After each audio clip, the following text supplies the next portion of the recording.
are, whichever geography they are in, they have always proved their mettle. But look at this finest institution that Yusuf Saab single-handedly has built. Is this not a marvel? So if you don't have a gratitude to the people who make a difference to our being, then there is something seriously wrong with us. So first remember that we are the most beautiful people on earth. We are a great nation. We have a lot of capacity to impact and change the world. अच्छा मौका है ये तो एक मिसक्रेंट की जरूरत है, एक आभारी का, समझने का और अमल करने का हौसला पाने का। फासिल साहब ने जो गुफ्तगू यहाँ की, खुद को बनाना है कि जो इत्तेहाद करने जा रहे हैं हमें उसका ख्याल खुद रखना है। एनकरेज करें, बल्कि एक खास बात की तरफ पे इशारा करूँगा कि इन्होंने जो कश्मीरियों मैं आपका ज़्यादा टाइम नहीं लूँगा, मैं एक बार फिर अल्लाह ने इस सरजमीन को नवाजा है। लोग समझते हैं कि पानी यहाँ इफरात से है, इस्लाम साहब दे रहे हैं, एक बार फिर उनको मुबारकबाद देते हैं।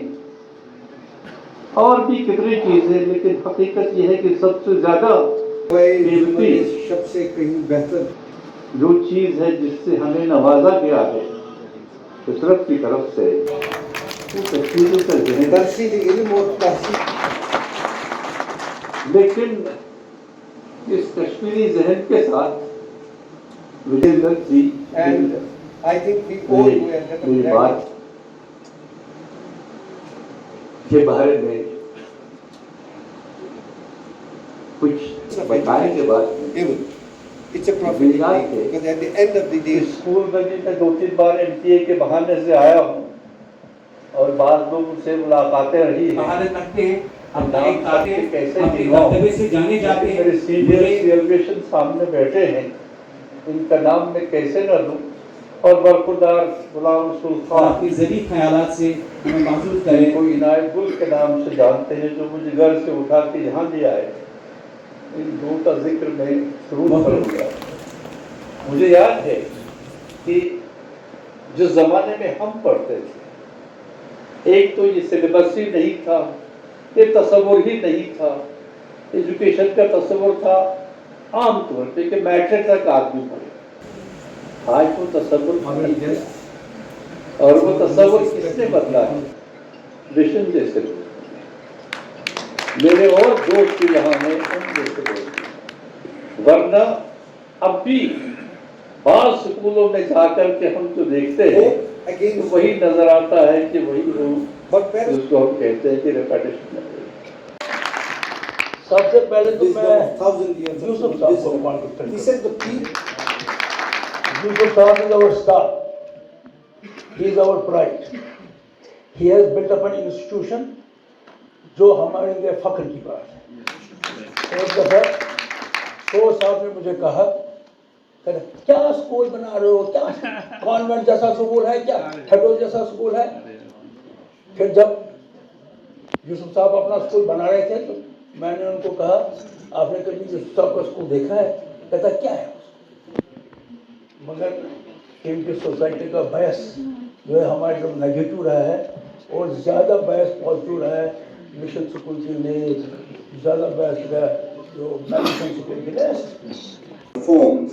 I further affirm that I shall work diligently to very much indeed. Congratulations to all the district presidents, and we are really honored that you have come all across the Kashmir Valley to be witnessing this historical moment. As an election commissioner, I declare you all as elected district presidents of the respective districts. Congratulations to all of you. Thank you very much indeed.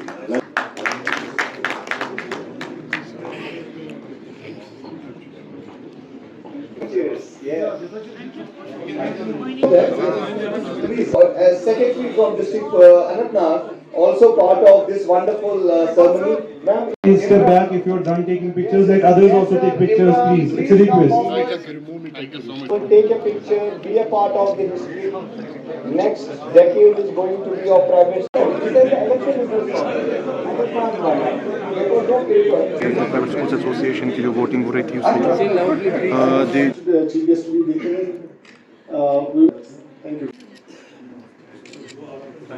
Shaukat Chaudhary साहब दस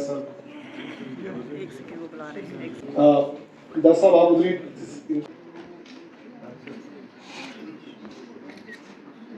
I hope the government will acknowledge our efforts as knowledge partners. That is the key, that first of all our attitude has to change. The narrative has to go that what sort of quality work these school institutions are doing on ground zero. We have filled the gap of quality education for last so many decades now. You can imagine this has been the reality. There was a vacuum created once there was turmoil in Kashmir. You have seen that, as Vashan sir correctly said, there were B.Ed colleges grooming up in every nook and corner of Kashmir. You can imagine now we have seen the present status of B.Ed colleges. Let the institutions not have the fate of Prime Medical College. Let these institutions not have fate of Jahannam Medical College. I was yesterday, few days back, watching one channel. They were celebrating the closure of 2 medical colleges. It took 45 years to develop that confidence in the investors to come up with another medical college. Now we are coming up with one more medical college after a gap of 45 years. Imagine such things, such initiatives knee-jerk should not be done. Just like the fate of medical colleges, I would like to elaborate, sir. यहाँ 2 medical colleges थे पहले, 45 साल पहले। यहाँ जन्म हुआ था Jainam medical college का और प्राइम मेडिकल कॉलेज का। गवर्नमेंट ने छोटे से इश्यूज पे उनको क्लोजर में डाल दिया।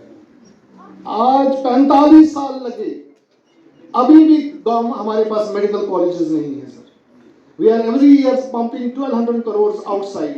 हमारे बच्चे बाहर जाते हैं, चाहे वो ईरान जाए, बांग्लादेश जाए, दूसरे ममालिक में जाए, even in the rest of the country. मगर ये चीज़ है कि कश्मीर में फिर मेडिकल कॉलेज जन्म ही नहीं दिया।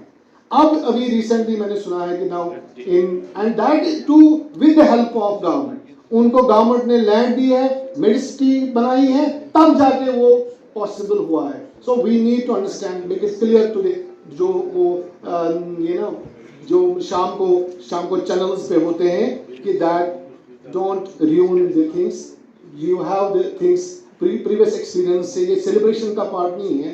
This is something to be pondering. It took 45 years to gather that strength that कोई भी इन्वेस्टर आया, उसने मेडिकल कॉलेज की दीवारें खड़ी की हैं। सो कम्युनिटी को भी ये समझना चाहिए कि ये फेट हमारे स्कूलों के साथ नहीं होना चाहिए। So thank you very much. This is the message for today. I hope let us work together. Let us make this issues vibrant. Let us, इसमें कोई जब बात है कि हम डिस्पर वॉइस ना करें, हम एक वॉइस बन के गवर्नमेंट के सामने खड़े हो जाएं और बात करें। कोई इंजेन्युइन बात नहीं है हमारी। If we are talking about the equal treatment का, इक्वल अपॉर्चुनिटीज का और रिकॉग्निशन का। Thank you very much. आज का इवेंट जो है न्यूली इलेक्टेड बॉडी की ओथ सेरेमनी थी और बाबा नजरुल जी को जो है अध्यक्ष चुना गया और इनकी सरपरस्ती में बहुत सारे जिला अध्यक्ष जो हैं, प्रेसिडेंट्स हैं, डिस्ट्रिक्ट प्रेसिडेंट्स, उनका भी चयन हुआ और बड़े एक डेमोक्रेटिक तरीके से जो है इस संस्था का चुनाव हुआ। तो आज हम सभी इनको बधाई देने यहाँ पर आए हैं और अब इनसे पूरी उम्मीदें भी हैं जम्मू कश्मीर की भी। और सिर्फ जम्मू और कश्मीर नहीं, जब आप कहीं पर भी परिवर्तन लाते हैं तो उस परिवर्तन का असर पूरा भारतवर्ष को भी देखने को मिलता है।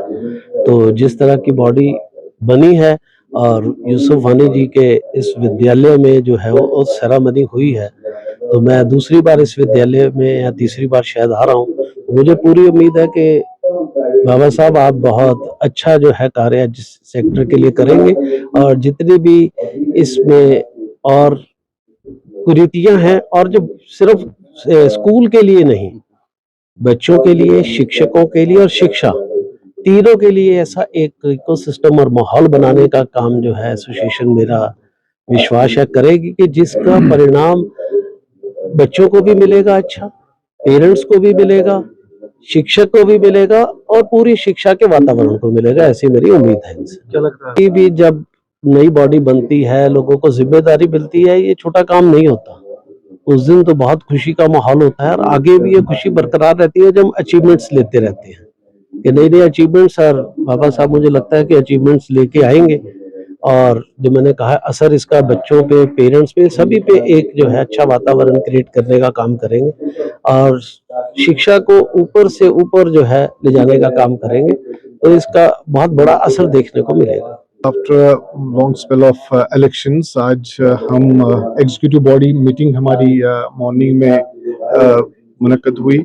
उसके बाद में एक प्रोसेस हमारा रहता है कि स्टेट एग्जीक्यूटिव काउंसिल जो स्टेट काउंसिलों का तश्कील हुआ और उसके बाद में जो इलेक्शन हुआ तो उसमें मैं शुक्रगुजार हूँ सारे अपने दोस्तों का जिन्होंने मुझ पर ट्रस्ट किया है और इस सारे ज़मीन में जो ये सारा प्रोसेस रहा इसमें हमारी हौसला अफजाई करने के लिए हमारे साथ नीसा के प्रेसिडेंट आए, तो ये हमारे लिए काफ़ी फ़ख्र का माहौल है और मौका है और हम इनके नक्श कदम हैं पूरे देश वर्ष में जो इन्होंने एक छाप छोड़ी है ऑन द क्वालिटी एजुकेशन की बात करते हैं और उस पे हम पूरा खरा उतरने की कोशिश करेंगे और जब यहाँ से सहयोग आएगा वहाँ से हमें ट्रेनिंग्स मिलेंगी, वहाँ से अपस्किलिंग मिलेगी और मुझे पूरी उम्मीद है कि it will add up the ecosystem जो already established ecosystem of Kashmir education है उसको एड अप करना हो जाएगा इंशाल्लाह। जो भी मसले मसाइल थे पेरेंट्स के इससे पहले एड्रेस बहुत कम हुआ करते हैं, क्या हमें parents are stakeholders in our institutions, they are a part of the ecosystem, we cannot deny that, but simultaneously we have statutory bodies already in place for that। हमने अभी फी फिक्सेशन कमेटी ने हर school में independent parent organisation मुनक्कद कर दी है और मुझे लगता है कि हर कोई स्कूल इससे बिल्कुल कैपेबल है to address those issues in well addressed thing. Parents को भी समझना है कि quality education on some cost होती है और सर्टेनली पेरेंट्स बड़ा कोऑपरेट करते हैं। मुझे नहीं लगता है कि अब जहाँ जहाँ इक्का दुक्का कोई इश्यूज होंगे, मुझे लगता है स्कूल एसोसिएशन क्या पहले तो स्कूल लीडर्स ही खुद उनके पेरेंटल बॉडीज वो चीज अपने पेरेंट मैनेजमेंट के साथ बैठ के उसको इजाला करेंगे। Private university bill again is a welcome step, but again अभी हमारे पास उसके एसओपीज नहीं आए हैं, we can not commit much more on that जितना उसको हाइप मिला है, but simultaneously we are optimistic about the things. But इसमें कोलैबोरेटिव लर्निंग का जमाना है, बाहर इतनी सारी यूनिवर्सिटीज और क्वालिटी एजुकेशन आ रही है, उनका तजुर्बा आ रहा है, वो अगर लोकलाइज हो जाए, यहाँ मेडिकल कॉलेजेस की अशद जरूरत है, यहाँ यूनिवर्सिटीज की अशद जरूरत है, यहाँ बहुत सारे इंस्टीट्यूट्स की सबसे इम्पोर्टेंट जो ऑलरेडी एस्टैब्लिश्ड इंस्टीट्यूशंस हैं उनमें ऐसे हमारे रहनुमा सामने हो देश के और उनका वहाँ का जो एक्सपर्टाइज है हमारे स्कूलों में आ जाए, मुझे लगता है ये we will be really going well in that. President बने हैं, दैट्स एब्सोल्युटली हमारी जिम्मेदारी इस सिमत में है हर किसी स्टेक होल्डर की। जब हम अपस्किलिंग की बात करें तो पेरेंट्स की बात कर रहे हैं, हम उन बच्चों की बात कर रहे हैं जिन पे हम लोगों ने हम पे सबसे प्रेशियस चीज जो एक पेरेंट के पास वो बच्चा होता है और हम शुक्रगुजार हैं पेरेंट्स को, वो ट्रस्ट करते हैं हम पे और वो अपने बच्चों को हमारे सामने देते हैं। वी नीड टू हमारे टीचर्स की अपस्किलिंग की जरूरत है, हमारे स्कूल्स में अपस्किलिंग की जरूरत है, हमारे पेरेंट्स को पेरेंटिंग की जरूरत ऑल्सो है कि ताकि हम अपनी जिम्मेवारियां समझें और मुझे लगता है इस इकोसिस्टम में अगर हर कोई अपना जिम्मेवारी समझेगा we will be certainly coming up with good quality education जो हमारा लक्ष्य है। बच्चा निकलता है स्कूल में क्वालिटी एजुकेशन करने के लिए, तो मुझे लगता है कि ये डेमोक्रेटिक प्रोसेस, ये बाकी चीजें, ये रिजनरेशन ये इसीलिए होती हैं ताकि हम एक वाइब्रेंट सिस्टम को इन प्लेस करें।